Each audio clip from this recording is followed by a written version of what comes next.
dimohon untuk berdiri.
Assalamualaikum warahmatullahi wabarakatuh.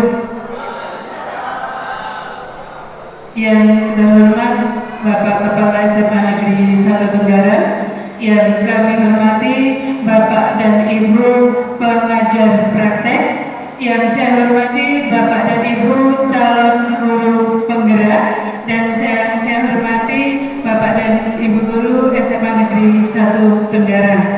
Puji syukur senantiasa kehadirat Allah Subhanahu wa Ta'ala, karena berkat limpah rahmat dan hidayahnya pada siang hari ini kita masih diberi nikmat sehat, sehingga kita bisa berkumpul di ruangan Aula SMA Negeri Tenggarang ini dalam keadaan sehat walafiat dalam acara diseminasi budaya positif yang akan disampaikan oleh calon guru penggerak. Salawat dan salam senantiasa tercurah limpahkan kepada junjungan kita Nabi Muhammad Sallallahu Alaihi Wasallam, dan berharap kita kelak mendapatkan syafaatnya. Bapak dan Ibu yang kami hormati, mengawali acara pada siang hari ini agar acara berjalan dengan lancar sesuai yang kita harapkan, akan diawali dengan doa yang akan dipandu oleh Bapak Museni. Kepada Pak Museni SAG disilakan. Yang kami hormati, marilah kita berdoa, bermunajat mohon kepada Allah. Semoga kegiatan ini senantiasa memberikan manfaat dan keberkahan untuk kita semua. Rabbana atina fid dunya hasanah wa fil akhirati hasanah wa qina adzabannar. Wa sallallahu ala sayyidina Muhammadin wa ala alihi washabihi wasallam. Walhamdulillahi rabbil alamin. Assalamualaikum warahmatullahi wabarakatuh.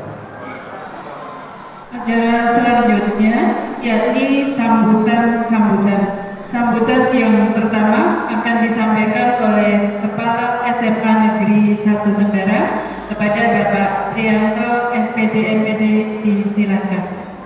Assalamualaikum warahmatullahi wabarakatuh. Bapak Ismail Bahanan yang saya hormati, Ibu Maya, saya nggak tahu lengkapnya, kalau dengan ibu-ibu saya nggak mau mendetail ya.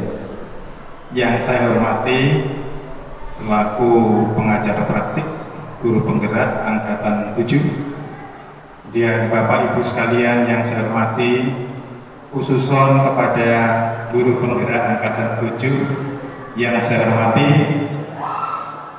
alhamdulillahirrahmanirrahim, kita dipertemukan oleh Allah di Aula SMA Negeri 1 Tenggarang. Mudah-mudahan hajat kita ini bersama dengan ridho Allah Subhanahu wa Ta'ala. Bapak Ibu guru penggerak pada saat ini, yaitu dalam kaitan dengan budaya positif di SMA Negeri 1 Tenggarang sebagai aksi nyata modul 14.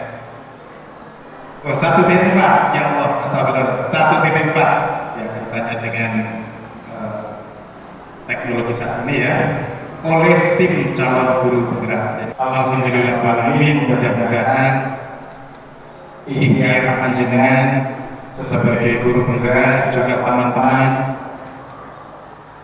ini namanya sudah positif, jadi pasti bagus, insya Allah bersama dengan ridho Allah Subhanahu wa Ta'ala. Saya selaku pimpinan tentunya sangat mendukung kegiatan ini, juga berharap kepada Bapak Ibu guru yang belum mengikuti jejak Bapak Ibu guru yang sudah menjadi calon guru penggerak ini segera untuk mengikuti, karena kita mau tidak mau harus mengikuti program pemerintah yang sedang berlangsung, yang sudah ditetapkan, sehingga Pancasila itu diimplementasikan secara utuh dari ketuhanan sampai dengan keadilan sosial bagi seluruh rakyat Indonesia. Saya pikir itu. Terima kasih. Mohon maaf. Wassalamualaikum warahmatullahi wabarakatuh. Sambutan yang kedua, yakni dari pengajar praktek kepada Ibu Siti Animaya Sunan dipersilakan. Assalamualaikum warahmatullahi wabarakatuh. Salam dan bahagia Bapak Ibu semua yang selalu kami hormati, beliau Kepala SMA Negeri 1 Tenggarang, Bapak Priyanto MPD, dan sangat kami hormati saat ini pula beliau mengajar praktek Bapak Ismail Panahan, dan yang sangat kami banggakan para bagi kami bukan calon lagi Bapak Ibu ini sudah luar biasa dalam melaksanakan aksinya, jadi layak untuk disebut sebagai guru penggerak. Berlima ada Bapak Masudi, ada Bapak Fahmi, Ibu Nurul, kemudian Ibu Hanifah dan Ibu Bibi, serta Bapak Ibu guru tumpuan harapan anak-anak semesta yang sangat kami hormati pula, dan juga Bapak Ibu tenaga kependidikan. Alhamdulillah, ala kulli matillah, la haula wa la quwwata illa billah, wassalatu wassalamu ala asyrofil rasulillah sayyidina Muhammad wa ala alihi washabbihi wa sallam.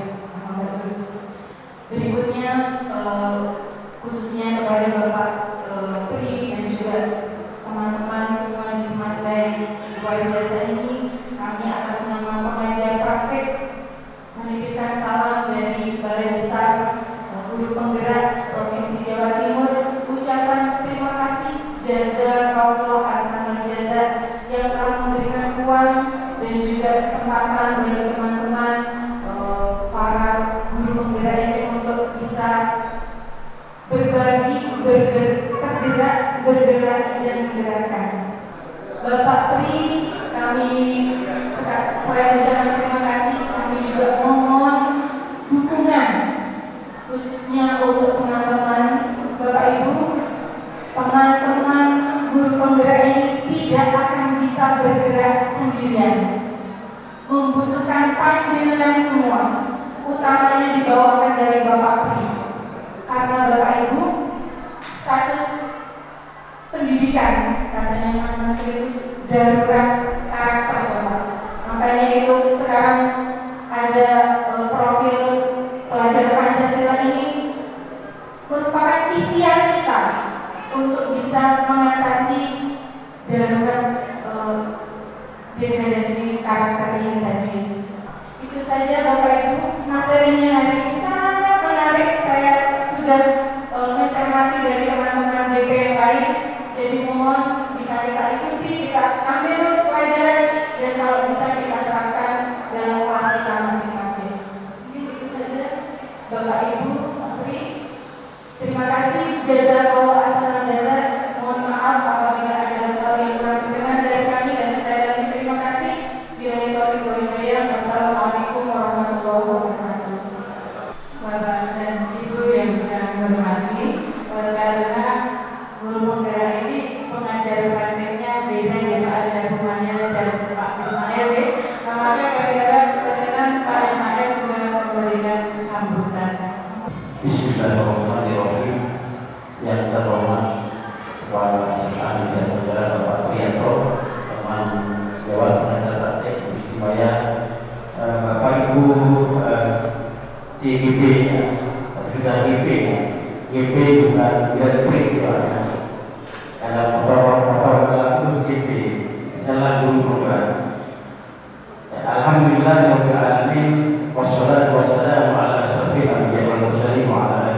berarti intinya habis nanti disambungkan teman-teman. Tadi juga upaya cukup banyak, saya juga bingung mau nyambungnya. Nah, berangkat mungkin sedikit saja sebagai motivasi. Guru penggerak ini yang juga milik saya juga bergerak begitu ya. Upaya menggerakkan ya, tergerak upaya menggerakkan. Mudah-mudahan ya bisa bergerak bersama, begitu ya. Ya, seimbang. Baru sekalian dalam rangka yang pertama perhatian pemerintah ada dengan darurat karakter yang tadi disampaikan. Saya juga sebagai guru yang juga lama sebagai guru punya anak, punya lingkungan yang cukup berbeda, sehingga merasa di dalam diri ini bergerak untuk selalu mengarahkan sisi positif. Saya tergerak karena ada sebabnya bukan ulama, tapi mungkin ulama mohon izin. Ada sebuah ayat, dua ayat yang ingin saya sampaikan untuk memotivasi kita, karena jaminan guru itu guru yang ingin mengantar kebudayaan.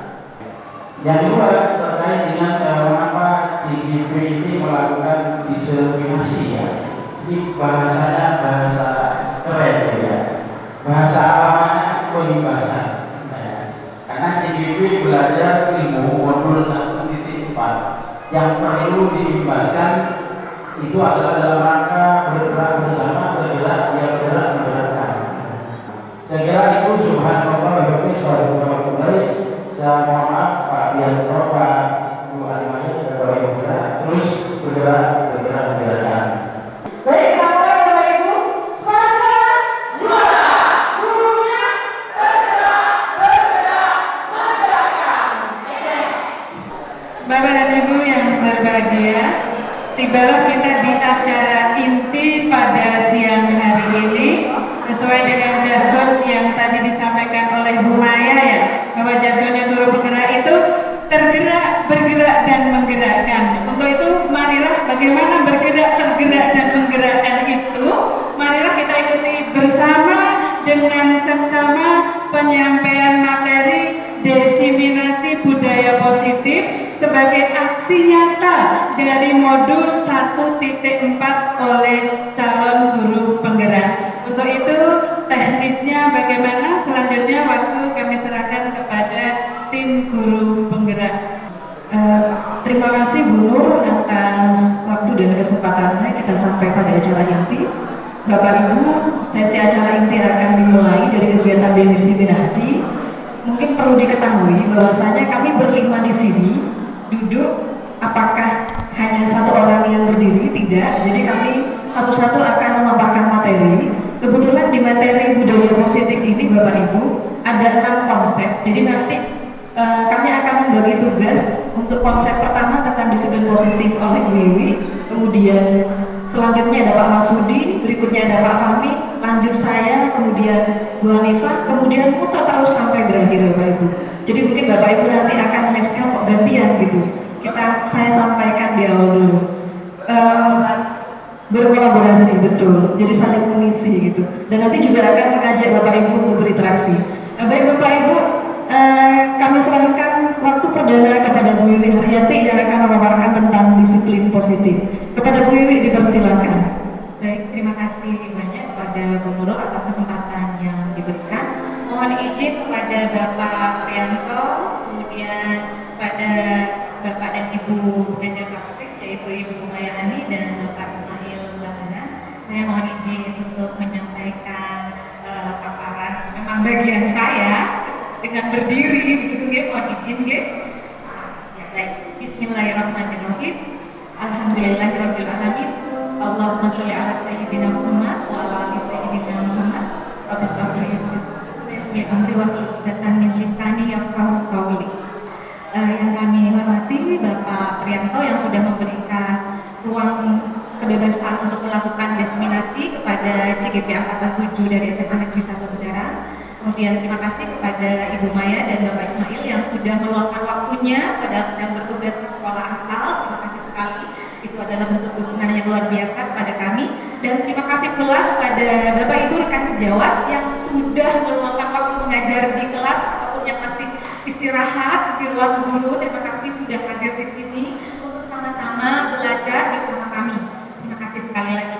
Baik Bapak Ibu, ini waktunya sangat sempit untuk saya langsung saja, nggih. Disiplin positif. Mendengar kata disiplin itu sesuatu hal yang sangat menantang bagi kita. Belum lagi pekerjaan kita sebagai guru sudah cukup menantang, apalagi dihadapkan dengan kata-kata disiplin. Next.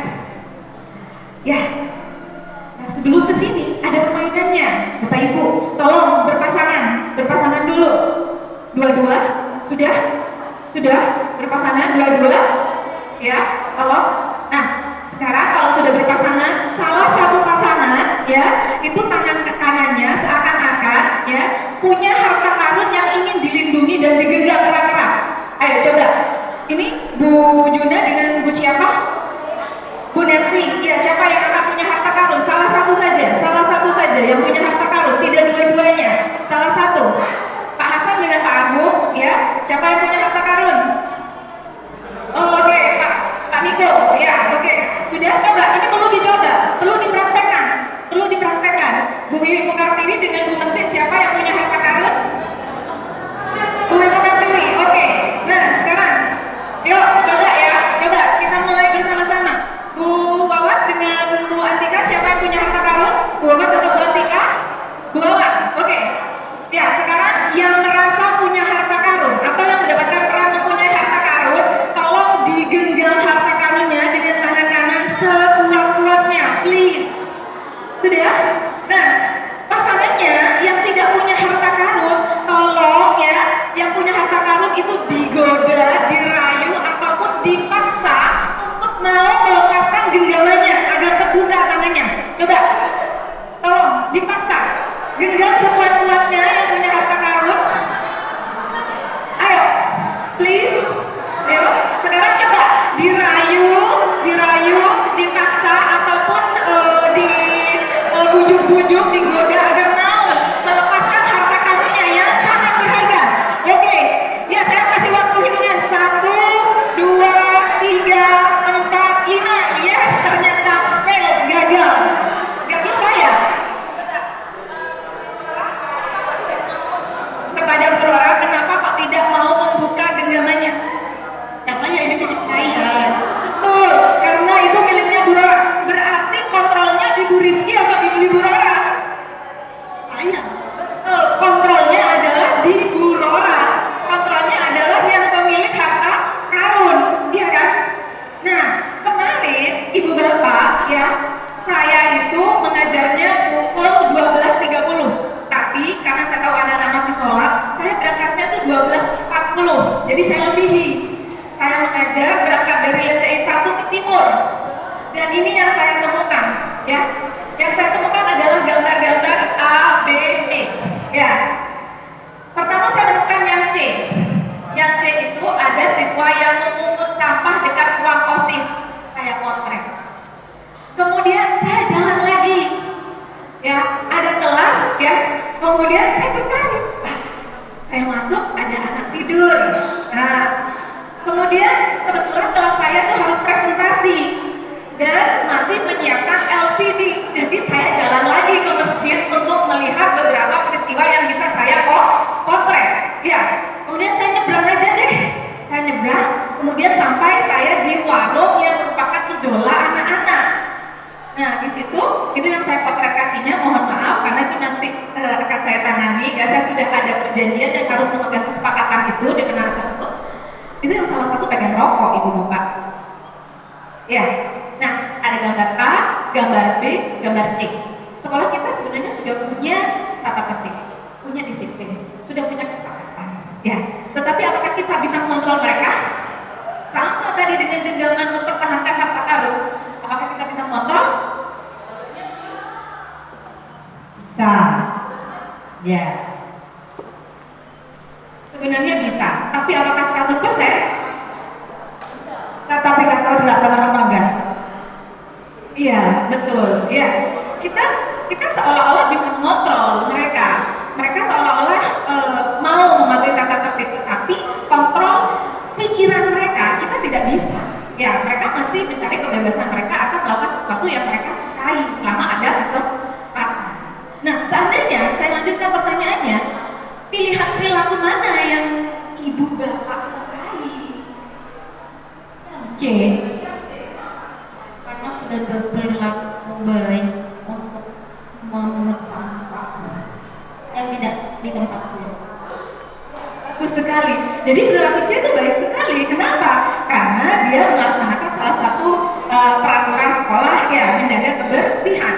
Dan salah satu keyakinan kita bahwa kebersihan itu sebagian dari iman.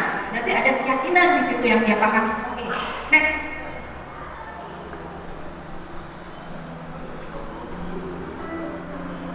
Nah, sekarang disiplin itu berusaha kita tegakkan, ya kan?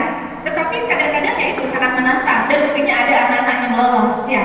Biasanya kalau kita sudah berhadapan dengan disiplin, ya kata-kata disiplin berarti hubungannya satu dengan tata tertib, ya, dengan peraturan, dengan aturan, dengan kepatuhan seperti itu. Dan ada lagi pasti dengan hukuman dan rasa ketidaknyamanan. Ya, nah sebenarnya kita selama ini terjebak dalam ilusi menurut besok, ya, dalam choice theory kita itu ada miskonsepsi, kita merasa bahwa murid kita itu patuh pada guru, padahal nggak semuanya. Yang kedua, kita juga ada ilusi, ya, bahwa dengan penguatan positif, ya, itu akan berjalan dengan efektif penegakan dari disiplin. Ataupun kita merasa dengan ini kritik, ya, ataupun dengan kata-kata yang membuat orang merasa bersalah, itu juga akan menguatkan karakter. Ataupun, ya, kita merasa orang dewasa, kita bisa memaksa siswa, padahal mereka adalah manusia yang bebas. Next.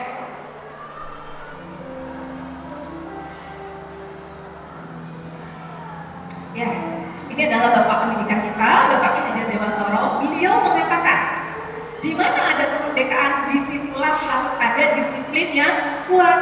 Dalam kaitannya ini, Ibu Bapak, mohon maaf, Ibu Bapak yang sudah lebih lama dari saya mengabdi di berbagai macam sekolah, kayak gitu, saya mohon maaf. Ya, pasti kita semua sudah tahu, disiplin yang dimaksud ini adalah disiplin dari dalam diri kita. Ya, dan untuk menciptakan murid yang merdeka, syarat utamanya adalah disiplin yang kuat yang berasal dari motivasi intrinsik. Ya, kalau ini Pak Arif, Bu Yuningsi, Bu Rina, ya, ataupun Pak Imam pasti sudah sangat tahu sekali sebagai guru bimbingan Katolik yang sering mendampingi dan menangani anak-anak baik itu untuk masa depannya ataupun untuk menyelesaikan permasalahannya.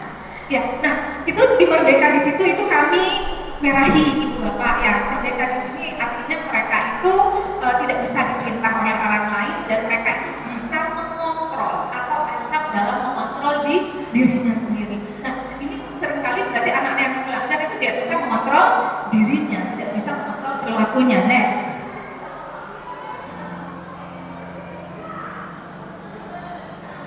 Nah, kaitannya dengan Ki Hajar Dewantoro, menurut ini ya, kesadaran orang Indonesia yang namanya disiplin itu adalah sebuah usaha seseorang untuk membuat orang lain itu mematuhi yang diinginkannya, seperti itu. Dan sejalan dengan hal tersebut, ya, Giant Gosen, ya, itu menyampaikan bahwa disiplin berasal dari bahasa Latin yaitu discipline, yang artinya belajar, yang asal katanya itu dari disciple, yang artinya murid atau pengikut. Jadi murid atau pengikut itu diharapkan mau belajar, tapi mereka itu harus paham apa yang dipelajari. Seperti itu, kalau paham otomatis mereka itu akan lebih memiliki motivasi intrinsik. Hanya saja sejalan dengan Giant Gosen dan Ki Hajar Dewantoro, jika seandainya motivasi intrinsik itu belum ada, maka pihak yang lebih menguasai anak-anak terutama di sekolah ini yang memiliki tanggung jawab yaitu kita, guru dan juga tenaga pendidikan itu diberi wewenang untuk memberikan motivasi ekstrinsik. Nah, sekarang sampai juga di pengertian disiplin positif, ya.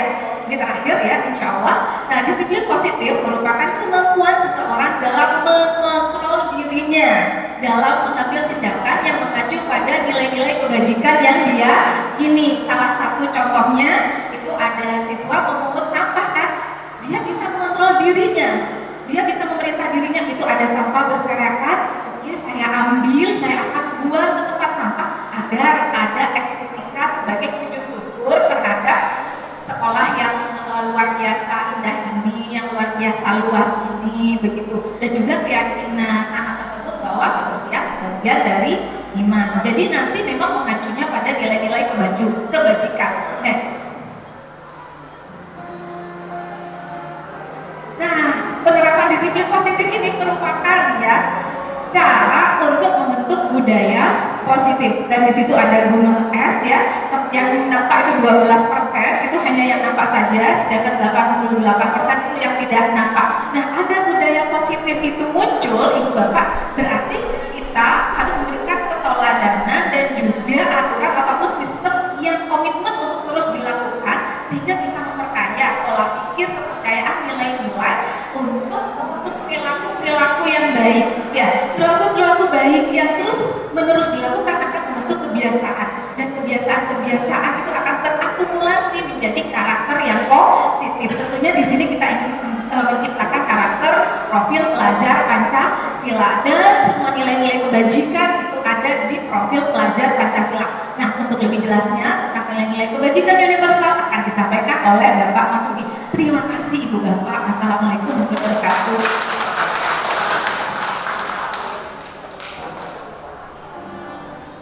Assalamualaikum warahmatullahi wabarakatuh. Bapak Ibu, terima kasih kepada Pak Pri, pengajar praktik, dan Bapak Ibu sekalian yang sudah meluangkan waktunya. Saya melanjutkan apa yang disampaikan oleh Bu Bibi, karena waktu kita ngebut ini berlima ini saling mengejar waktu, juga waktunya Bapak Ibu biar tidak terlalu lama, pendek tapi masuk semua, daripada panjang tidak masuk materinya kan seperti itu Bapak Ibu. Terima kasih. Saya percepat maksimal 5 menit dari saya. Nilai-nilai kebajikan universal. Nah Bapak Ibu, tadi ada disiplin positif, kemudian ada kontrol diri, sehingga setelah bisa mengontrol dirinya maka dia bisa mengeluarkan nilai-nilai kebajikan secara universal. Kalau dalam istilah agama itu mujahadah an-nafsi, kemampuan diri mengontrol diri sendiri, kemampuan mengontrol diri sendiri ini nilai-nilai kebajikan. Nah, sekolah adalah institusi moral, jadi yang diutamakan adalah moralnya yang dirancang untuk membentuk karakter para warga di sini. Dilanjutkan.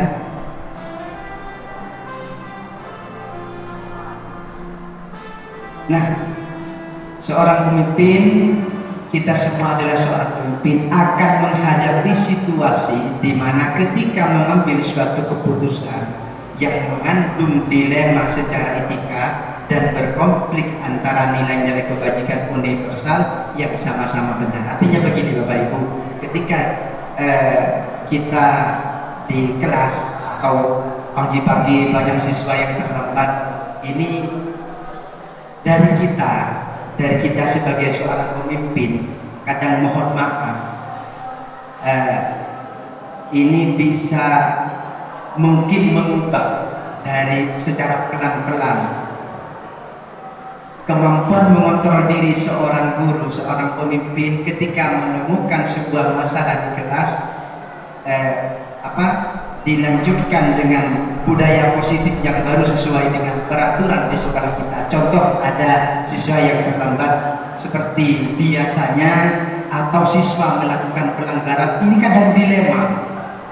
Nah, contoh, ini melanggar, ini anaknya teman saya. Nah, ini kemampuan dari kita ini ketika sama-sama ada nilai-nilai kebajikan yang universal. Nah, ini kemampuan kita sebagai seorang guru untuk mampu memberikan nilai-nilai positif bagi anak didik kita. Dilanjutkan Pak.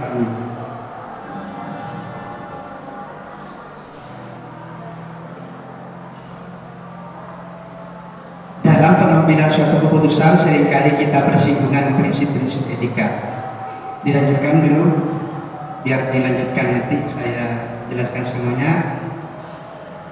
Kemudian nilai-nilai kebajikan universal yang meliputi hal-hal seperti keadilan, tanggung jawab, kejujuran, bersyukur, lurus hati, berprinsip, integritas, kasih sayang, rajin, komitmen, perjanjian, kesabaran, dan lain-lain. Ini nilai-nilai kebajikan secara universal. Nilai-nilai kebaikan atau nilai-nilai kebajikan. Tetapi ada banyak hal selain yang ini, Bapak Ibu. Waktunya Ruben itu. Ini ada toleransi, rasa hormat, integritas, mandiri, dan lain sebagainya. Nilai kebajikan secara universal. Di Indonesia itu ada cinta Tuhan dan lain sebagainya. Kita sebagai seorang pendidik itu ta'awanu 'alal birri wat taqwa wa ta'awanu 'alal ismi. Ta'awanu 'alal birri wat taqwa. Ini berkolaborasi, bergotong royong, sama-sama. Ini tidak hanya sebagai seorang guru penggerak saja, berkolaborasi untuk membentuk karakter bersama. Itu saja yang dapat saya sampaikan. Artinya kita pada intinya saling berkolaborasi untuk membentuk kebiasaan-kebiasaan. Setelah kebiasaan-kebiasaan itu ada budaya positif. Budaya-budaya positif akan menjadi sebuah peradaban bangsa. Itu yang diharapkan. Terima kasih Bapak Ibu. Oke, terima kasih. Mohon maaf sebelumnya dari Bapak Kepala Sekolah, Bapak Bahana dan Ibu Maya. Saya lanjutkan untuk yang materi selanjutnya, yaitu tentang teori motivasi tentang perilaku siswa. Next.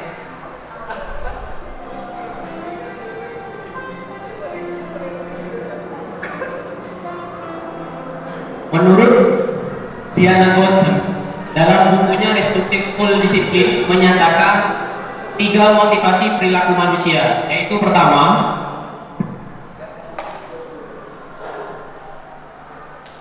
untuk menghindari ketidaknyamanan atau hukuman.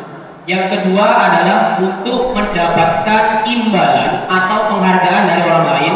Dan yang ketiga, untuk menjadi orang yang mereka inginkan dan menghargai diri sendiri dengan nilai-nilai yang mereka percayai. Next. Yang pertama, memiliki penjelasan tingkat terendah dari motivasi perilaku manusia.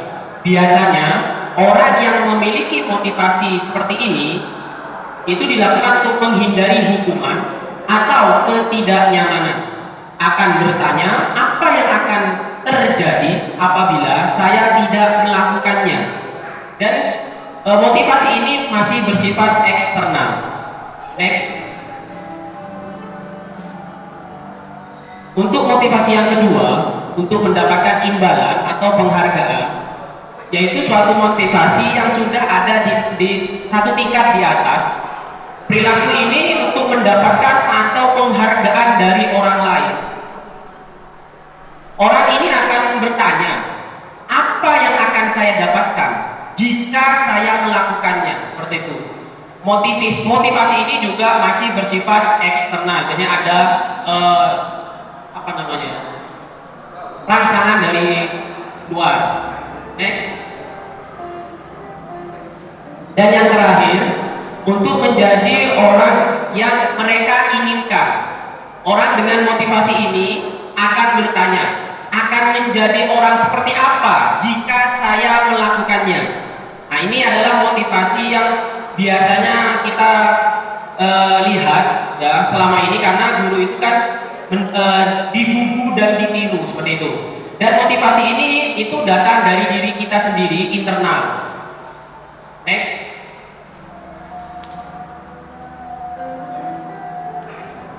Untuk materi selanjutnya, yaitu tentang hukuman, konsekuensi, dan restitusi, teori dan perbedaannya.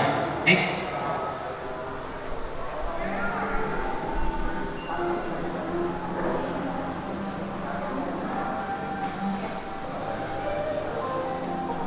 Keadaan yang kita saat ini temukan yaitu tindakan terhadap suatu pelanggaran pada umumnya berbentuk hukuman dan konsekuensi. Ini yang sering kita lakukan. Dalam materi ini kita akan dipaparkan materi tentang disiplin positif, yang bernama restitusi. Next.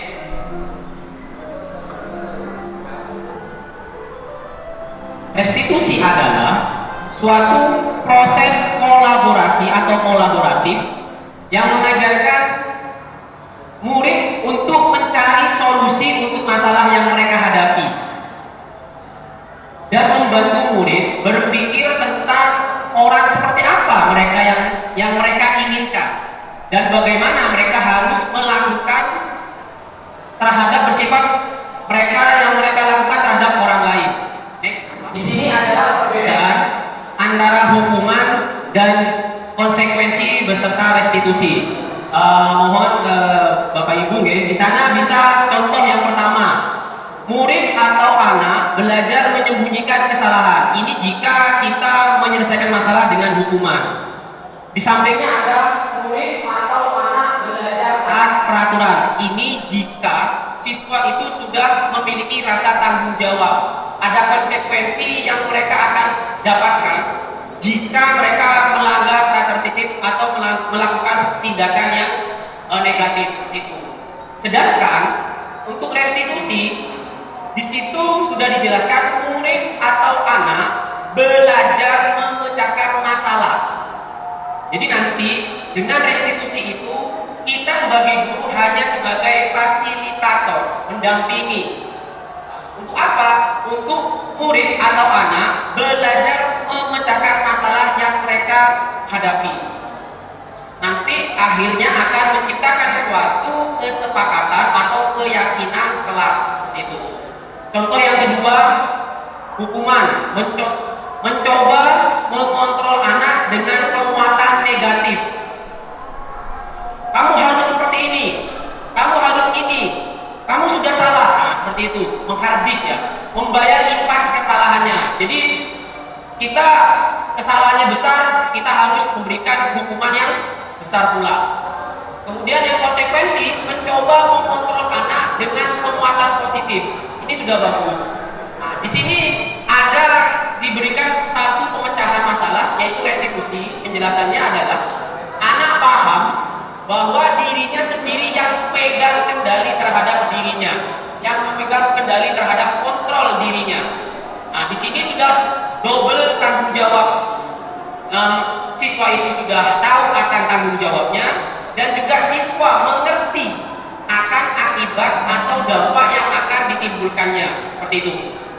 Terus contoh yang selanjutnya, dampak pada murid marah, merasa bersalah, rendah diri, dan mengasingkan diri. Ini yang kita akan hindari nantinya.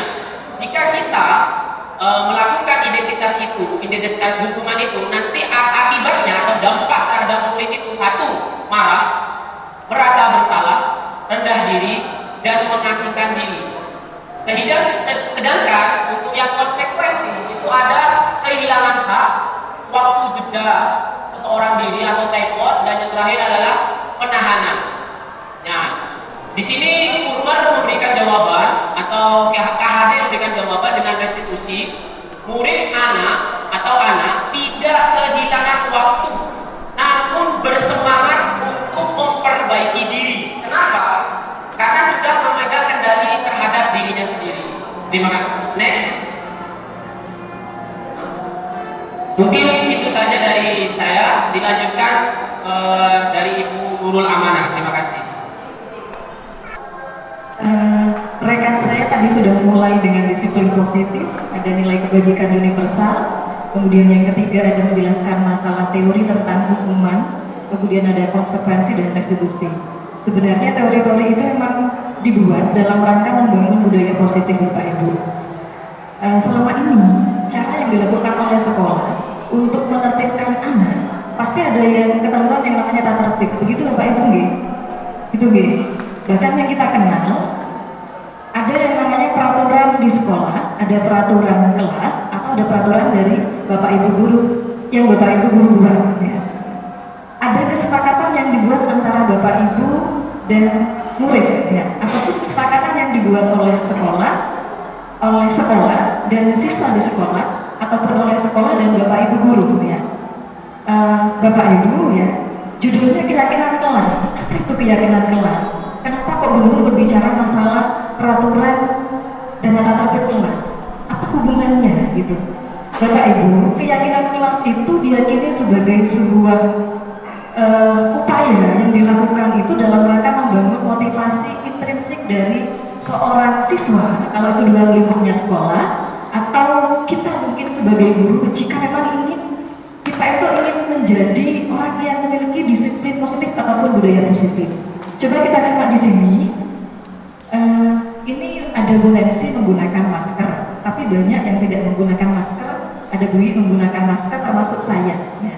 Pertanyaannya, mengapa kita memiliki peraturan tentang penggunaan helm saat mengendarai kendaraan roda 2? Yang kedua, mengapa kita memiliki peraturan tentang penggunaan masker dan mencuci tangan pada saat pandemi? Ya. Bapak Ibu, Bu Nancy, kenapa kok bermasker?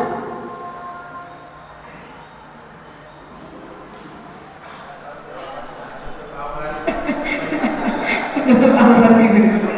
Bu Iwi, kenapa kok bermasker, Bu Iwi? Saya ingin menjawab. Tadi Bu Nurul menyinggung tentang masker pada saat pandemi. Ya. Jadi pada saat pandemi saya ingin melindungi diri saya sendiri. Kalau sekarang mungkin ini karena sudah kebiasaan, kadang-kadang saya itu kalau tidak masker kena angin, ya itu terasa dingin.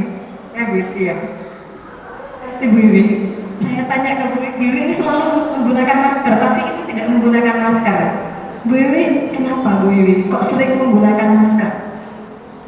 Baik, walaupun sekarang masa pandemi, walaupun sekarang pandeminya sudah mulai turun ya Bu, kemudian Pak Jokowi itu sudah mencabut aturan memakai masker, tetapi saya orangnya rentan untuk sakit flu dan batuk, dan pernah pengalaman sakit flu dan batuk selama 2 bulan terus. Jadi saya harus menjaga diri saya baik-baik, karena di rumah ada ibu saya yang komorbid dan saya masih punya anak. Gitu. Keyakinannya Bu Iwi Haja, Bu Iwi besar ya, dengan Bu Iwi Haryati berbeda Bapak Ibu. Jadi alasannya berbeda. Kalau Bu Iwi ini di masa pandemi, karena saya terbiasa di masa pandemi menggunakan masker, sekarang itu saya kok menjadi risih dan seakan-akan itu ada debu yang masuk. Kalau Bu Iwi, dia masih tidak yakin, walaupun sudah normal, masa normal, dia itu merasa masih belum aman. Di rumah itu ada yang perlu dijaga, sehingga Bu Iwi ini secara otomatis ya, Bapak Ibu terus membentengi dirinya supaya tidak menularkan virus di rumah begitu. Jadi keyakinannya berbeda-beda.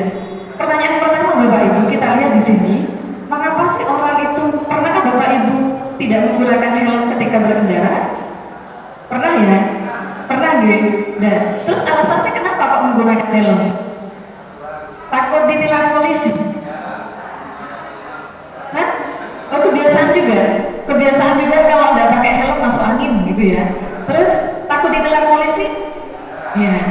Apakah ada alasan yang menjawab atau menyatakan untuk mengamankan diri gitu? Ada? Ya, oke Bapak Ibu. Ya.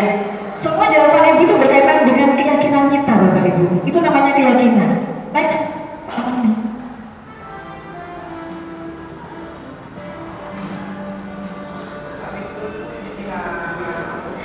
Judulnya keyakinan kelas ya. Bapak Ibu, selama ini kalau kita pantau anak-anak di kelas itu sudah memberikan yang namanya peraturan ABCD. Kalau kamu tidak mematuhi peraturan akan dikenakan sanksi.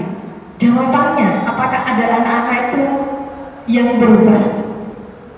Mereka takut mungkin ketika berhadapan dengan jenengan. Itu akan tergantung kepada yang namanya profil gurunya. Kalau gurunya itu menjadi teladan yang baik, disiplin, mungkin takut. Tapi kalau gurunya tidak mengawal, tidak akan takut.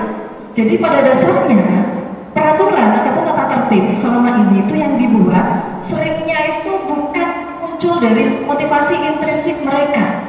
Jadi mereka itu belum sadar atau belum meyakini bahwasanya tata tertib itu sebenarnya manfaatnya bagus untuk mereka. Makanya kita lihat di sini masih ramai.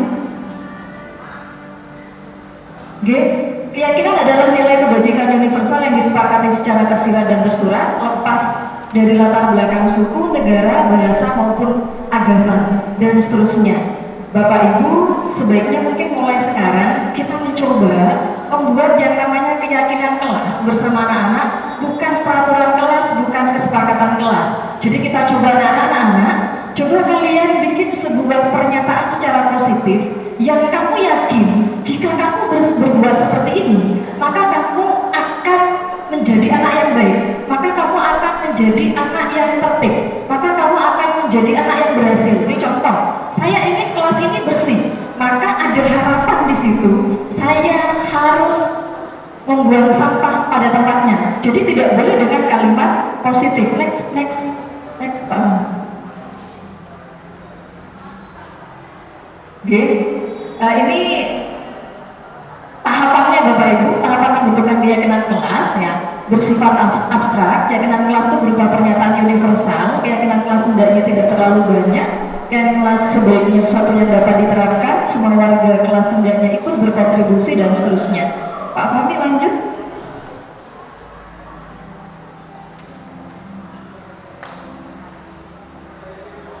Contoh, jangan berlari di kelas atau koridor, itu kalimat negatif. Kalimat positif, berjalanlah di kelas atau koridor, itu contoh keyakinan kelas Bapak Ibu.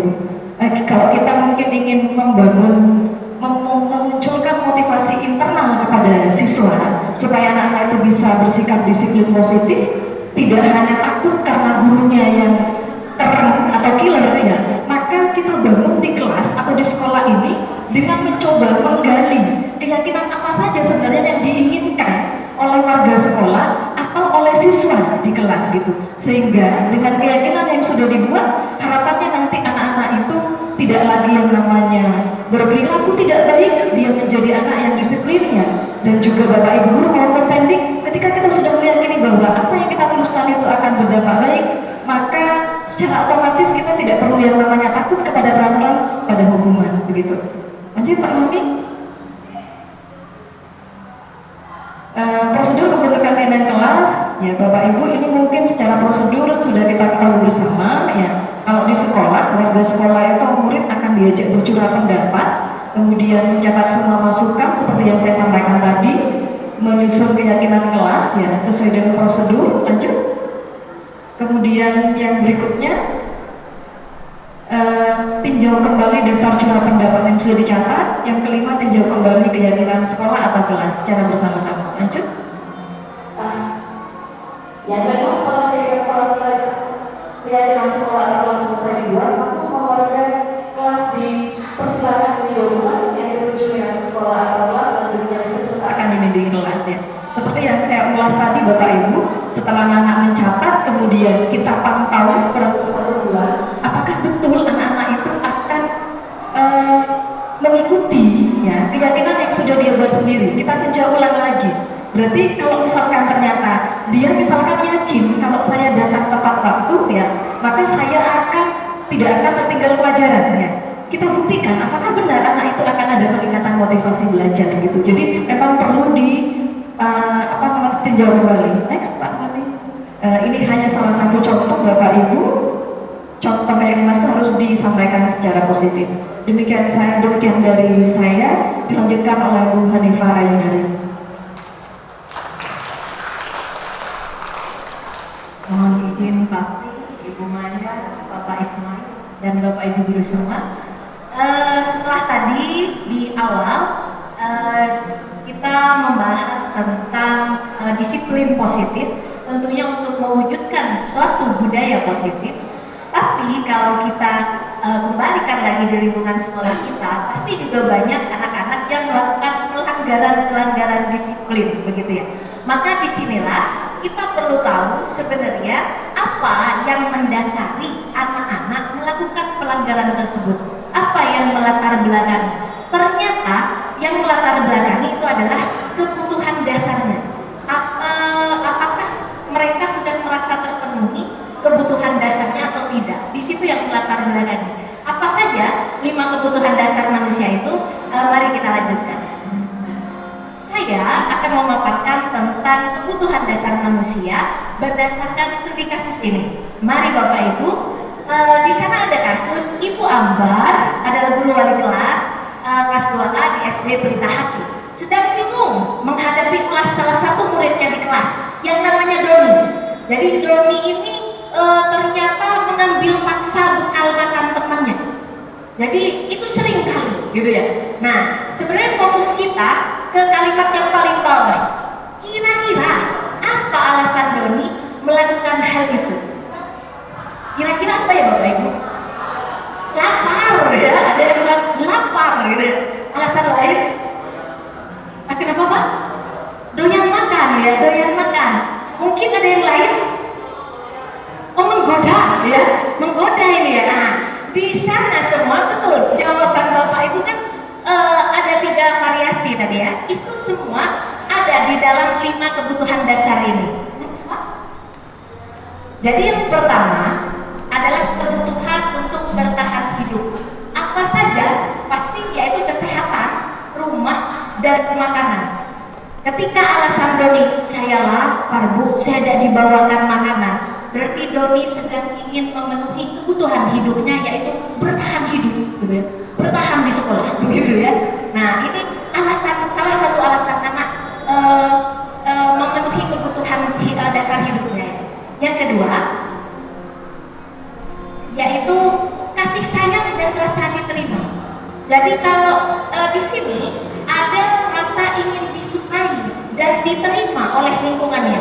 Biasanya anak-anak yang melakukan pelanggaran dengan motivasi tersebut biasanya itu muridnya kalau belajar suka pada gurunya. Jadi kalau misalkan saya senang nih pelajarannya Bu Marcel ini, saya semangat ya. Mungkin dia sedang memenuhi kebutuhan dasar hidupnya, yaitu mendapatkan kasih sayang dan rasa diterima. Nah, di situ.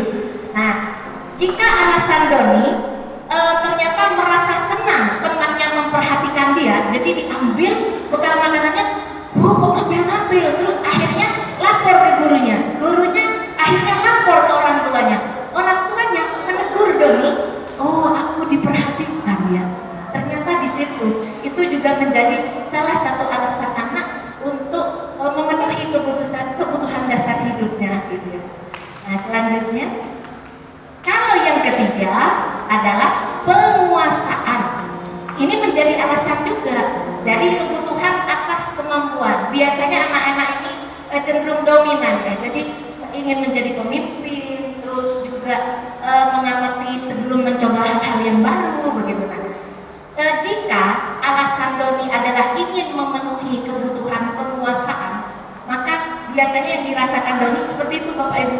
Doni merasa hebat karena temannya takut, makanannya ambil, takut gitu. Jadi dia merasa berkuasa gitu kan. Berarti Doni memenuhi kebutuhan dasar hidupnya, yaitu penguasaan gitu ya. Ingin ada kemampuan, temannya mengakui kemampuan dia, seperti itu. Selanjutnya kebutuhan dasar manusia yang keempat yaitu kebebasan. Di sini sebenarnya kebebasannya adalah kebutuhan akan pilihan. Jadi kebebasan untuk memilih. Mungkin Doni bosan dibawakan roti saja dari rumah. Mungkin ingin variasi yang lain. Akhirnya nyoba punya teman gitu ya. Tapi nyobanya langsung diambil gitu ya. Nyobanya saja gitu ya. Nyobanya kurang tepat gitu ya. Selanjutnya yang terakhir, kebutuhan dasar yang kelima yaitu kesenangan. Anak-anak pengen seneng gitu ya. Nah, biasanya itu suka bergurau, melucu, atau seneng kalau temennya kesel ya. Ekspresinya kesel, seneng ini, seru ini. Nah, itu berarti mereka ingin memenuhi kebutuhan kesenangan seperti itu Bapak Ibu. Jadi misalkan alasannya Doni, saya iseng Bu, kalau teman saya kesel saya buah, seneng saya. Berarti alasan anak melakukan pelanggaran yang kelima itu untuk memenuhi kebutuhan senangnya, seperti itu Bapak Ibu. Jadi ada 5 kebutuhan dasar tadi, itu yang mendasari anak-anak biasanya melakukan pelanggaran-pelanggaran, dan itu yang mungkin bisa kita pahami mengapa mereka melakukan hal tersebut. Selanjutnya akan disampaikan oleh rekan saya. Terima kasih Ibu Hanifah. Mohon maaf Bapak Ibu Guru yang terhormat, bertemu lagi dengan saya. Di sini ketika tadi Ibu Hanifah menjelaskan tentang 5 dasar kebutuhan manusia atau anak, saya di sini akan menjelaskan tentang 5 posisi kontrol. tapi bagian yang sebagai penghukum. Di sana sudah dijelaskan bahwasanya yaitu seorang penghukum biasanya menggunakan hukuman fisik ataupun verbal. Jadi kita biasanya memukul atau dengan ucapan. Orang-orang yang menjalankan posisi penghukum senantiasa mengatakan bahwa sekolah memerlukan sistem atau alat yang lebih menekan murid-murid. Jadi di sini ada keterpaksaan terhadap murid di dalam diri murid. Saya melakukan ini karena saya takut nanti saya akan dimarahi, akan dihukum dan lain sebagainya. Next.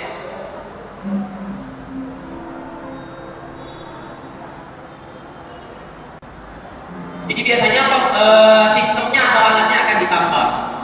Kemudian di sini sudah dijelaskan juga guru-guru yang menerapkan posisi penghukum akan berkata. Nah, ini biasa kita, terutama saya lakukan ya. Tapi saya mau mencoba untuk terus belajar. Yang pertama adalah patuhi saya, atau awas kalian, atau awas kamu, seperti itu kan? Patuhi aturan saya. Kamu selalu salah, seperti itu. Kamu selalu saja salah. Kamu bodoh. Kata-kata kamu bodoh. Wah, luar biasa. Kemudian yang ketiga,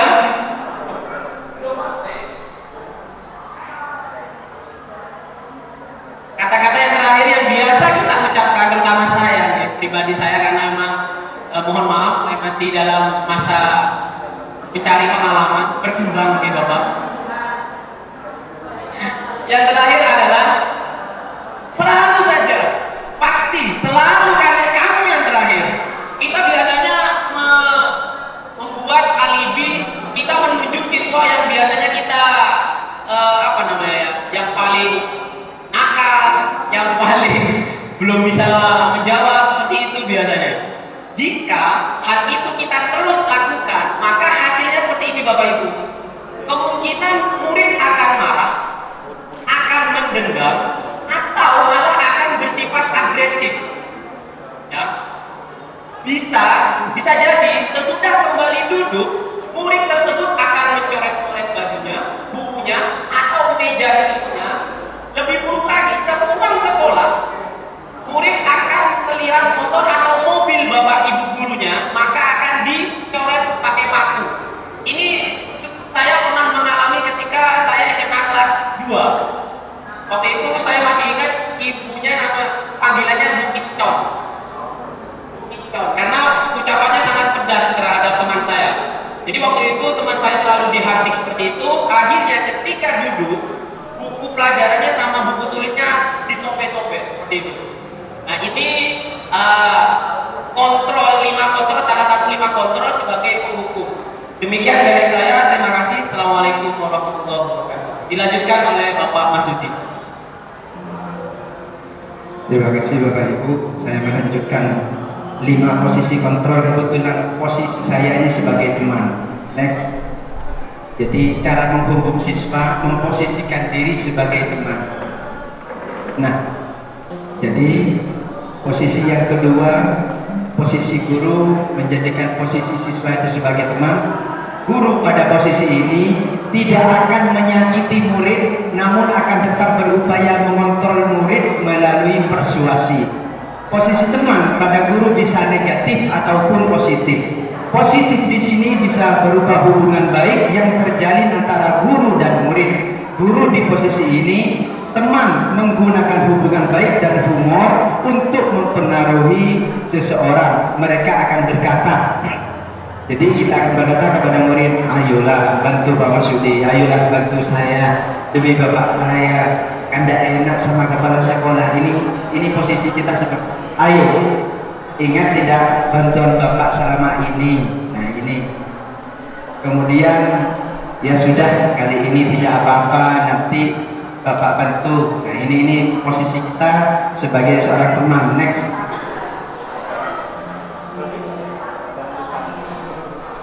Kelemahannya hal negatif dari memposisikan seorang guru menjadi seorang teman atau memposisikan antara guru dan murid sebagai seorang teman adalah bila suatu saat guru tersebut tidak membantu, maka murid akan kecewa dan berkata, saya pikir bapak atau ibu itu teman saya. Jadi murid merasa dikecewakan dan tidak mau lagi berusaha. Hal lain yang mungkin timbul adalah murid tidak akan bertindak, hanya akan bertindak untuk guru tertentu saja yang menganggapnya seorang teman dan tidak guru lainnya. Jadi murid akan tergantung pada guru tersebut. Terima kasih, ini posisi yang kedua. Next.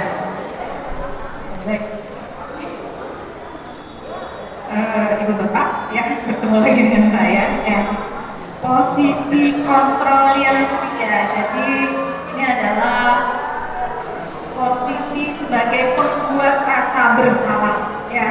Nah, sebagai pembuat rasa bersalah ini, ibu dan bapak ya, guru itu suaranya tidak akan keras, tidak, malah lemah lembut ya, untuk mengkritik ya atau merespon pelanggaran yang dilakukan oleh murid. Jadi lemah lembut. Nah, saya ingin mencoba ini, mungkin bisa next lagi, bapak ya.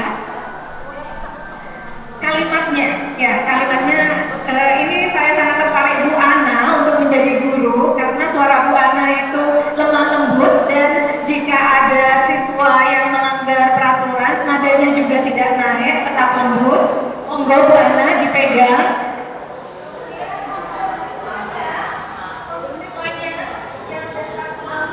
Pokok saya minta Pak Mas Rudi tolong nanti suaranya merasa ini ya, bersalah ya, dan sedih karena kecewa.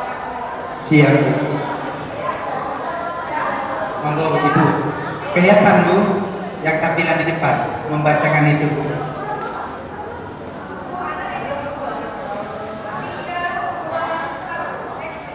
Berapa kali ya Ibu harus memberitahu kamu kalau anak masuk pukul jam 6 pagi? Iya Bu, mohon maaf, saya salah. Minggu lalu sudah diingatkan, sekarang masih terlambat. Ini juga, kenapa kamu kok bau rokok? Ayo, kamu merokok ya? Iya Bu, maaf. Ibu kecewa sama kamu nak.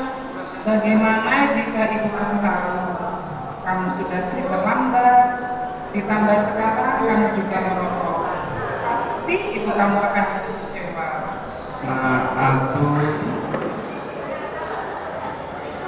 Minggu depan jangan terlambat lagi ya. Baca Yasin dulu, baru ibu beri surat izin masuk kelasnya. Iya. Terima kasih Bu Ana. Mohon maaf Bu. Ya, terima kasih Pak Mas Rudi. Ya, kita berikan tepuk tangan yang meriah untuk Bu Ana dan Pak Mas Rudi. Baik Ibu Bapak yang hebat ya.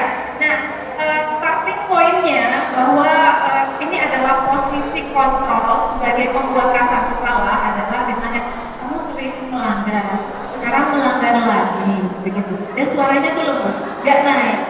Ya, ini biasanya kadang-kadang Pak Mas Rudi, maaf Pak siapa Pak Muzani kadang-kadang juga seperti itu, ataupun Bu Kamila jarum maco ibu baten deki todus deki ibu baten sosa jarum maco kayak gitu ya, kadang-kadang di ruang guru piket.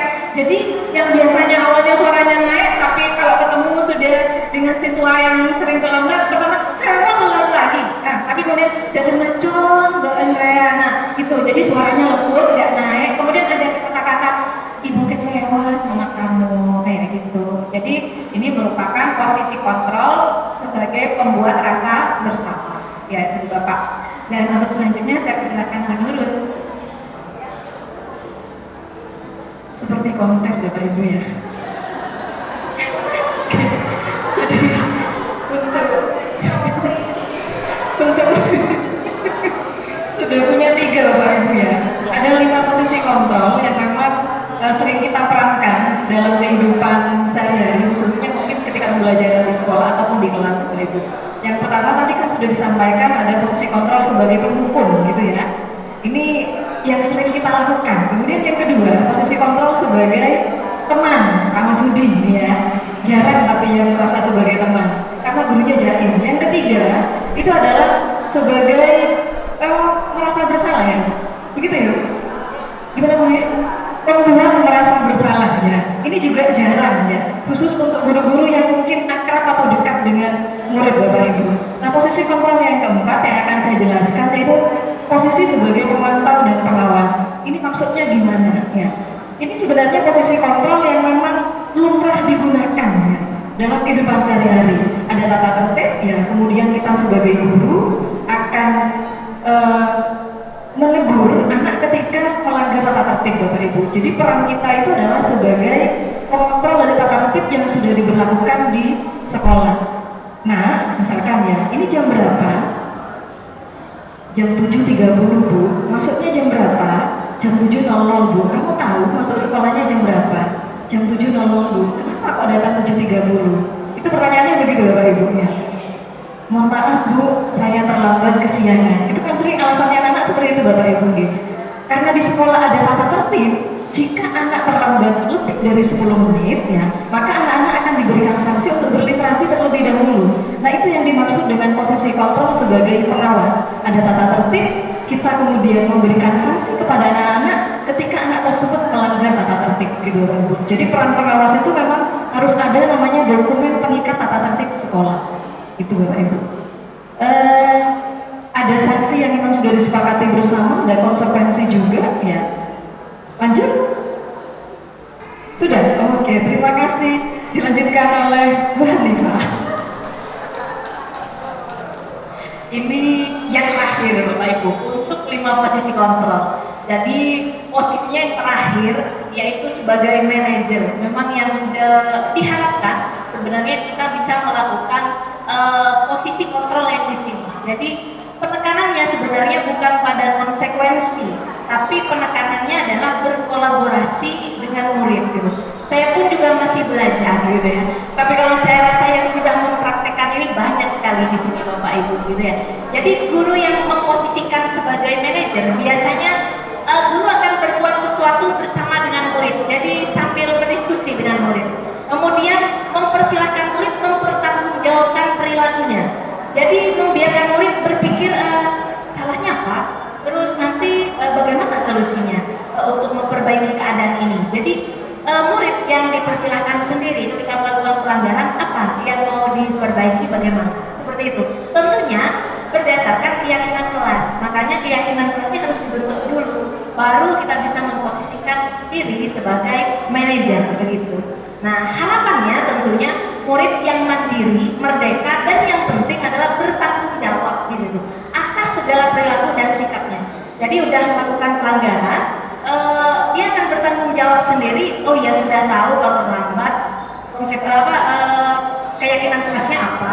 Oh, keyakinan kelasnya harus misalkan membersihkan kelas gitu. Nah, jadinya dia akan menyodorkan sendiri solusinya seperti itu. Jadi kita hanya menggiring saja. Dan di manajer sudah tidak ada juga tunjuk-tunjuk kamu mau telat gitu, tidak ada gitu ya.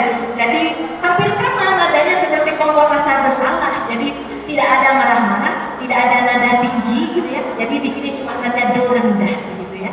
Jadi kamu terlambat gitu ya. Jadi seperti itu ya. Nah, contohnya kalimatnya saya sertakan di sini. Nah, di situ.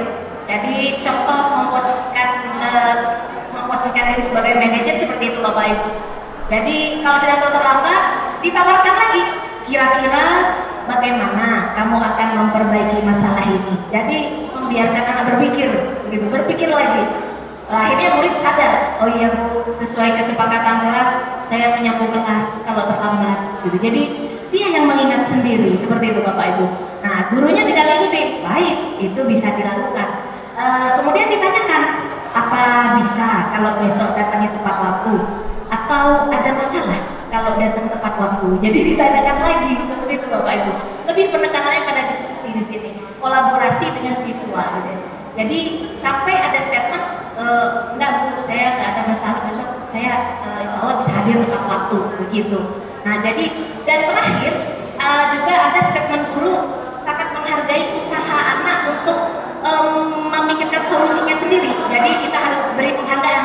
Oh ya, saya hargai usahamu. Jadi kita harus memberikan statement itu untuk membuat anak juga, oh ya saya sudah menyelesaikan permasalahan saya sendiri. Nah ini yang sebenarnya diharapkan. Jadi mari kita bersama-sama semoga bisa mewujudkan budaya positif di SMA Tenggara, sekaligus bisa memposisikan diri kita sebagai posisi kontrol, sebagai manajer. Terima kasih. Ya, Ibu Bapak penyambung ya. Tadi Bu Hanifah ya terakhir menyampaikan dari 5 posisi kontrol itu sebenarnya boleh untuk diterapkan untuk menegakkan disiplin positif di sekolah kita. Tetapi yang disyaratkan dan diharapkan itu adalah posisi sebagai manajer, karena dalam posisi sebagai manajer aspek yang dikembangkan adalah untuk mengembangkan motivasi intrinsik dalam tumbuh kembang nilai-nilai kebajikan yang bisa diterapkan oleh anak-anak dalam kehidupannya baik di sekolah maupun di lingkungan masyarakat dalam mematuhi disiplin ataupun tata tertib ataupun peraturan. Nah, menurut Diane Dawson ya berdasarkan teori kontrolnya William Glasser ya itu ada salah satu disiplin positif ya bagian dari posisi manajer yaitu restitusi. Nah, restitusi itu adalah sebelumnya Bapak ya sebelumnya lagi jadi restitusi itu ya merupakan dialog ya tadi disampaikan kolaborasi antara guru dengan siswa yang melanggar untuk mencari solusi terhadap permasalahan yang dibuatnya. Nah jadi guru dengan siswa itu melakukan dialog untuk menghadirkan murid yang mandiri dan bertanggung jawab mengatasi permasalahannya Ibu Bapak. Nah langkah-langkahnya bagaimana? Langkah-langkahnya itu sudah dibuatkan oleh Diane Dawson melalui segitiga restitusi. Apa saja itu segitiga restitusi? Ini sebenarnya Ibu dan Bapak mungkin sudah pernah menerapkan, saya yakin itu. Yang pertama adalah menstabilkan identitas. Ya, dan ini sejalan dengan teori kontrol, yaitu kita semua akan melakukan hal yang terbaik yang bisa kita lakukan. Nah, prakteknya seperti apa nanti Ibu Bapak sabar. Ya, yang kedua adalah validasi tindakan yang salah. Ya, tadi sudah disampaikan oleh teman-teman ya bahwa murid melanggar sesuatu pasti punya alasan. Alasannya adalah bisa jadi ingin memenuhi 5 kebutuhan dasarnya. Nah, yang ketiga dari segitiga itu yaitu menanyakan keyakinan. Nah, menanyakan keyakinan ini hubungannya adalah dengan nilai-nilai kebajikan yang dimiliki baik di kelasnya, di sekolah maupun di lingkungan masyarakat. Nah, seperti apa prakteknya? Mari kita lihat tayangan berikut. Bapak Ibu, mari kita simak seperti apa sebenarnya praktek dari segitiga restitusi. Perlu diketahui Bapak Ibu, di antara 5 posisi kontrol itu memang yang paling ideal bisa kita terapkan untuk membudayakan disiplin positif kepada anak adalah konsep dari posisi kontrol sebagai manajer. Nah, di posisi kontrol sebagai manajer ada yang namanya praktek disiplin dengan praktek yang disebut dengan segitiga restitusi. Mari kita simak videonya.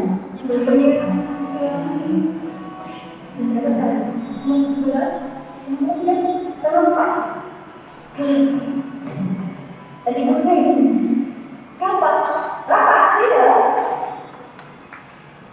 Mana harus boleh?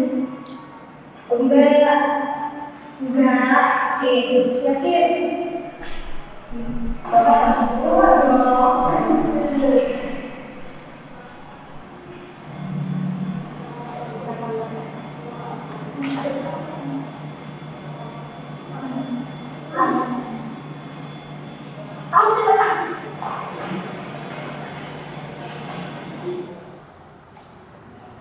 Febri dan Afi, sini Febri.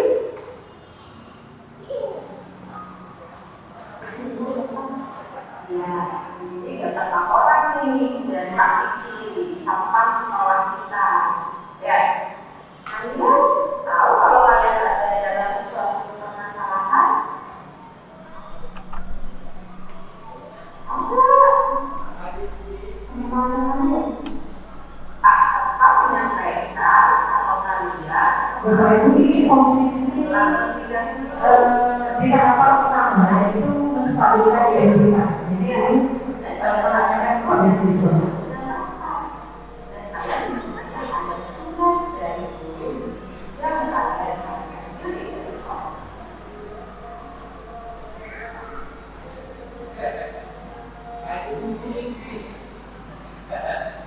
Benar ya? Kalian bilang dulu ya. Yang kenapa kalian ngomong dulu? Kami bosan dulu di sekolah. Bosan di sekolah. Berarti kalian ingin bebas nih. Ibu mencari kesenangan di dalam sekolah. Yang menanti dulu. Ya, kalau belum jadi tanda dulu. Kalau masa kalian rata, keperluan dulu, itu sekarang kamu juga senang, yaitu kamu juga di sekolah. Tapi menurut kalian, ya kamu bisa digunakan.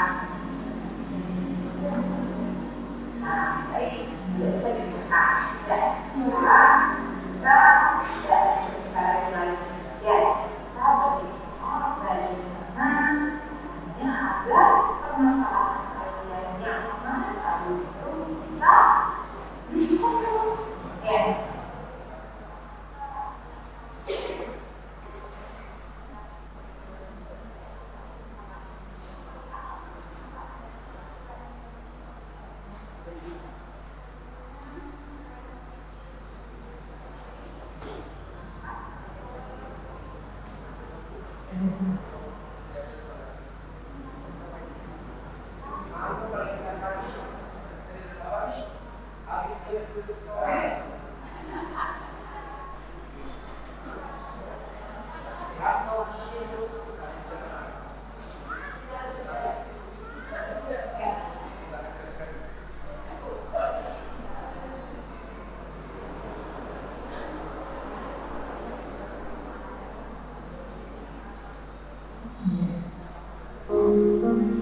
Bapak Ibu,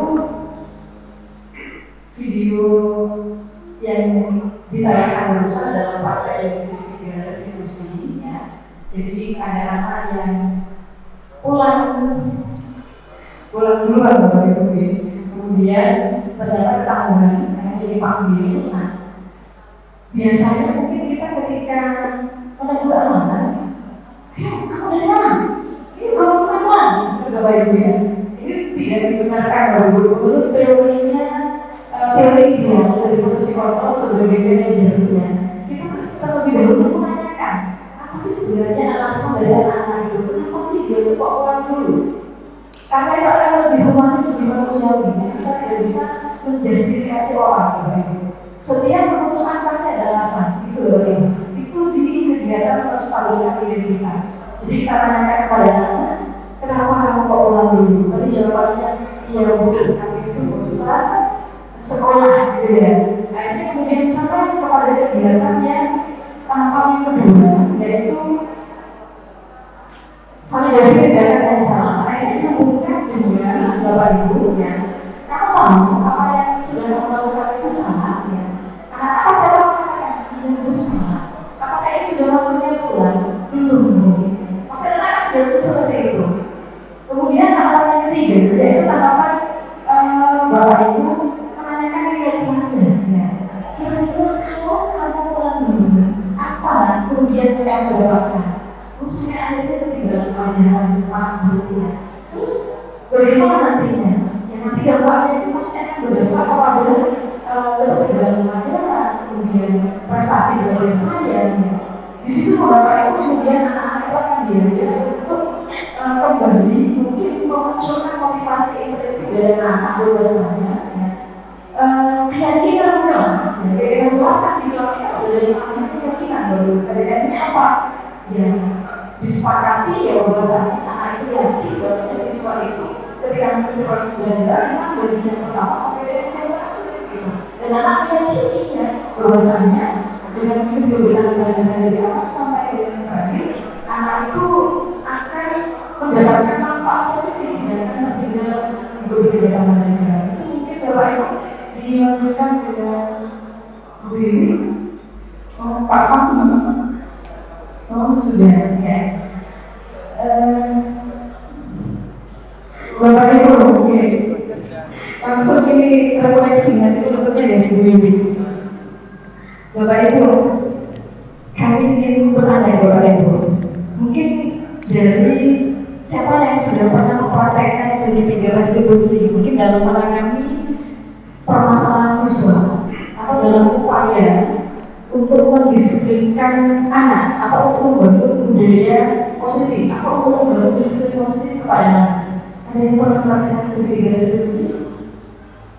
Pak Ustaz pernah ya Pak ya? Alhamdulillah Bapak Ibu. Ada Bapak Ibu yang pernah memposisikan di posisi, tapi kan berarti kalau segitiga restitusi kan berarti di posisi manajer Bapak Ibu. Di posisi pengawas sebagai pengontrol, ini ada taktiknya. Kamu mau ambil konsekuensinya gini, ada kan? Kayaknya banyak itu, iya, benar kan? Pak Hasan itu ya, nah, kalau Pak Hasan saya paham ya, Pak Hasan itu pasti posisinya lebih dominan di pengawas pengontrol. Ada yang namanya bukti otentik, yang namanya peraturan atau pidana, kemudian dia bisa konfirmasi pada anak. Jika kamu mau ada peraturan seperti ini, apakah kamu sudah tahu? Ya sudah tahu. Kalau tadi kamu mungkin menanyakan lebih lanjut kepada anak-anaknya, membangun dari motivasi intrinsik kepada anak, langsung kamu yang sanksi. Itu di posisi pengawas saja. Yang berikutnya di posisi kontrol sebagai penghukum. Apakah ada? Posisi penghukum itu tidak pernah memberikan peraturan, tidak ada peraturan di dalam penghukum. Ada? Ada lagi? Bisa jadi gitu. Kalau kita sudah jadi kaya, mentaknya pasti. Oh iya, dari jam minggu kemarin saya terlambat, minggu ini kalau terlambat, sekarang saya terlambat lagi gitu ya. Kita dia makan mereka sudah terlambat gitu ya. Takut kita konfirmasi dengan peraturan sekolah. Nah, itu hukum Bapak Ibu.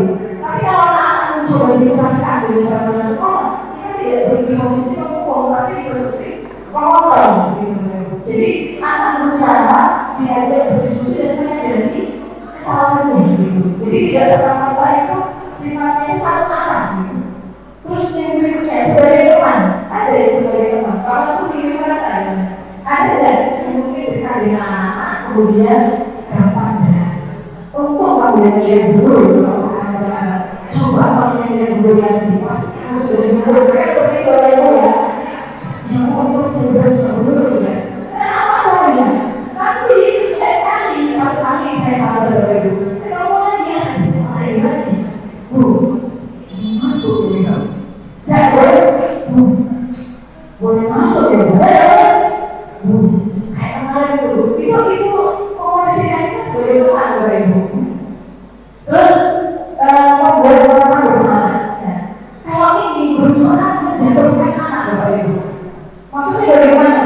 Ya anak itu seakan-akan apa namanya? Ya dari posisi dia itu harus merasa bersalah.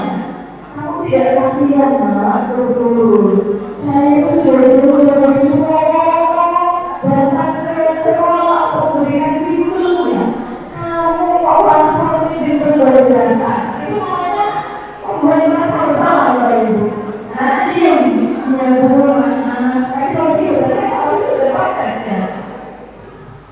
lalu jalan di mana? Oh siapa? Kamu jangan malam lagi. Kalau bikin dulu tidak mau biasa lagi. Iya Bu, tapi posisi kamu sebagai teman Bapak Ibu.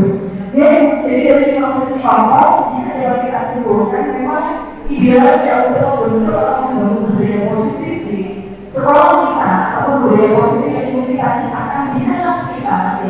Maka sebisa mungkin kita memposisikan diri sebagai posisi manajer. Coba dari alasan anak kenapa dia melakukan pelanggaran. Kita analisis dari lingkungan dasar manusia tadi. Karena setiap manusia itu pasti punya alasan. Jadi Bapak Ibu mungkin yang dapat kami simpulkan terkait dengan designasi ini akan ada yang namanya berkuat dan lebih hati-hati dipersilakan. Baik, terima kasih betul. Jadi Bapak yang berbahagia, hari sudah semakin beranjak sore, saya tidak akan panjang-panjang. Intinya adalah Pak ya, jika ingin ada terwujud budaya positif di lingkungan SMA Negeri 1 Tengaran, maka wajib tumbuh yang namanya disiplin positif terlebih dahulu.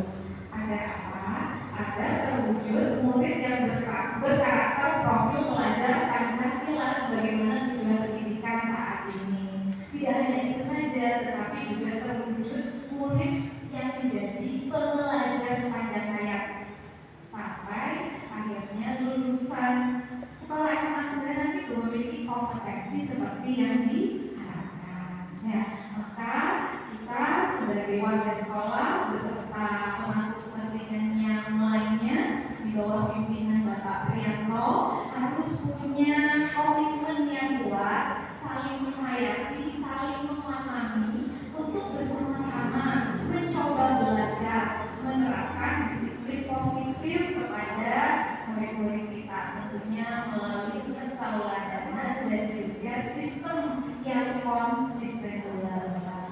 Nah, Ibu Bapak, mari bersama kami yang ada di depan ini kita belajar menerapkan 5 posisi kontrol berdasarkan pemenuhan kebutuhan dasar siswa dan tentunya posisi manajer yang diharapkan untuk kita lakukan. Ya, akhir kata kami cukupkan sekian dan sebelum saya ucapkan salam, semangat!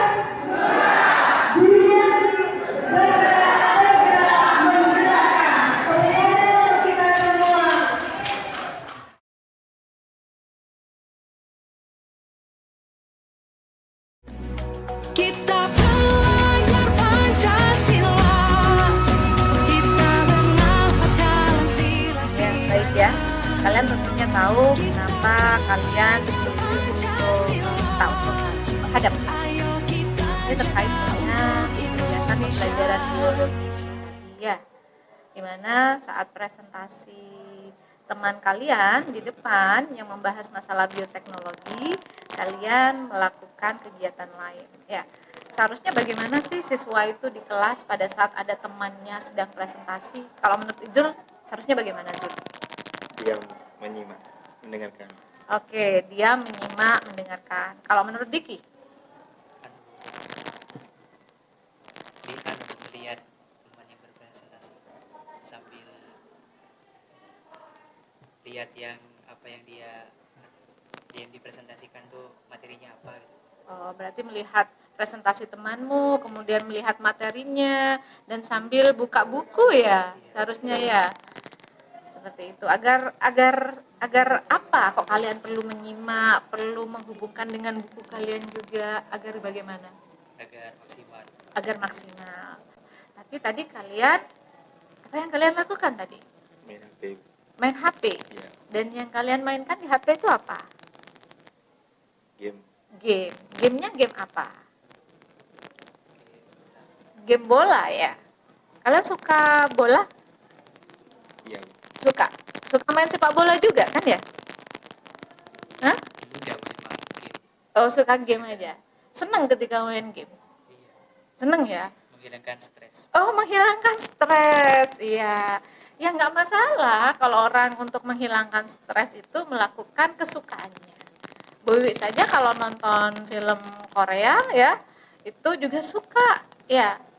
Malah bisa nggak tidur kebablasan kalau nonton film Korea karena suka, karena senang. Ya.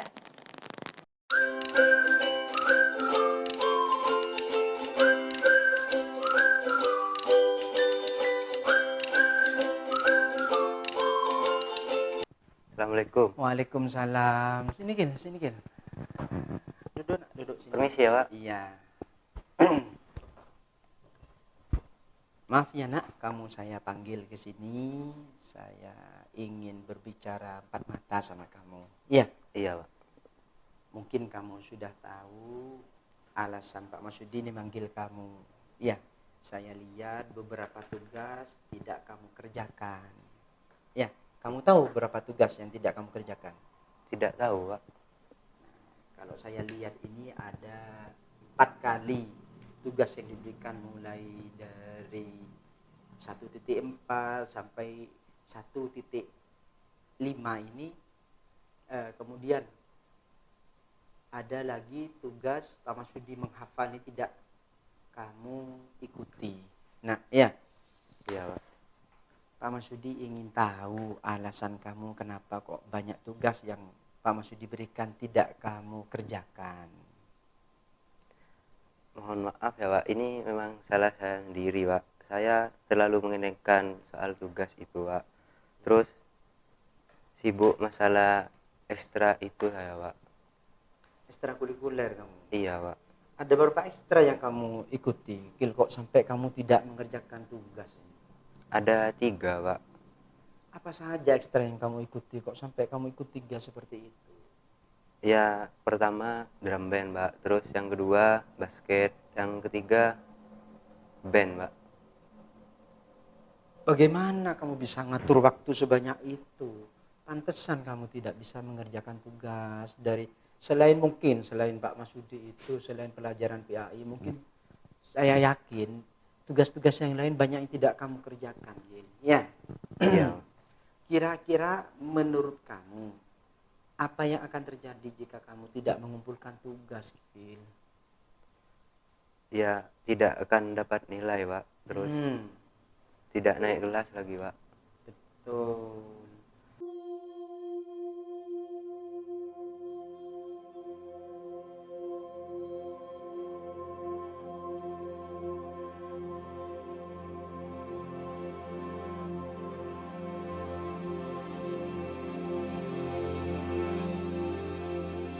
Silakan masuk, Budi.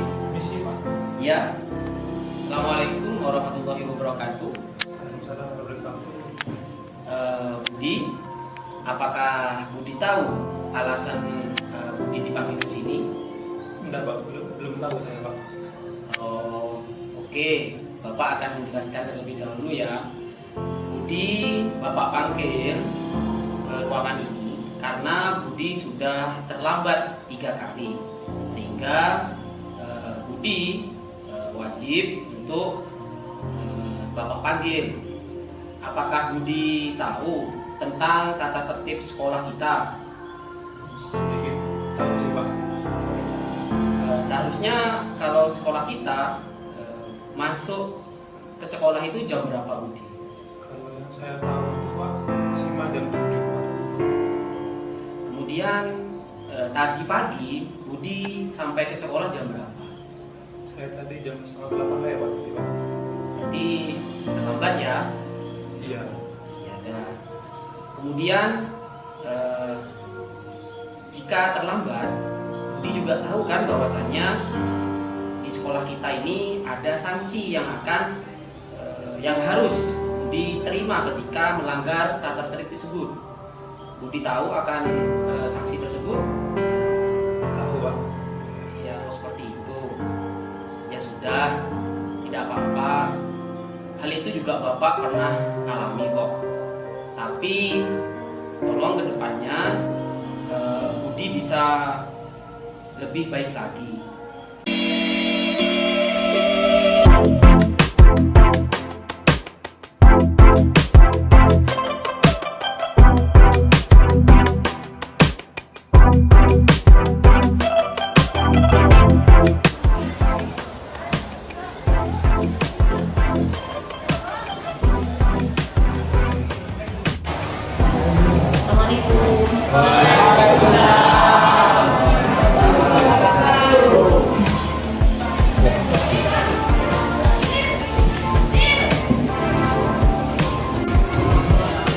Siapkan dulu, Nak.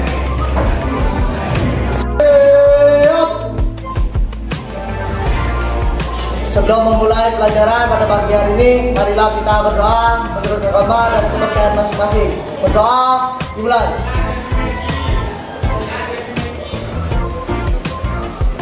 Selesai. Memberi salam. Assalamualaikum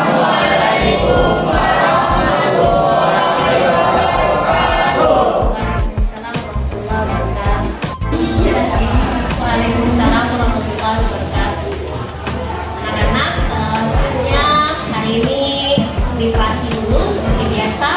Kalian harus membaca buku selama 15 menit. Silakan keluarkan bukunya dulu. Silakan juga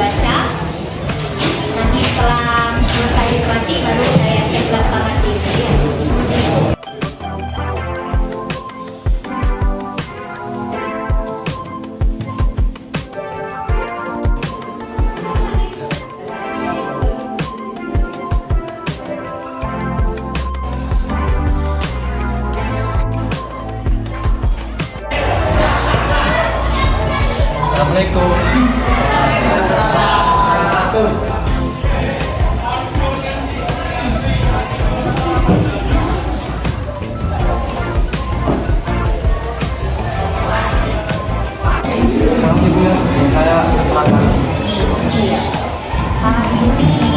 Kamu sudah telat. Minggu lalu? Telat. Ya. Minggu lalu telat. Hari ini juga telat. Tapi ya sudah. Sekarang kita cari penyelesaian. Yang namanya telat, salah, ya nggak apa-apa. Tapi ada solusi yang harus kamu utarakan, harus kamu usulkan untuk menyelesaikan kejadian tadi.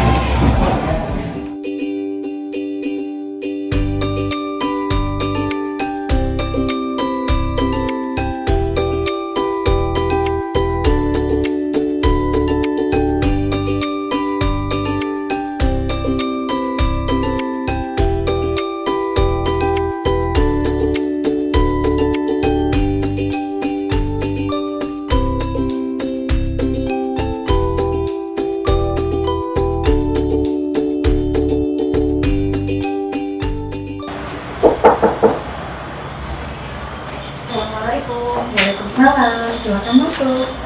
Masuk nak? Duduk.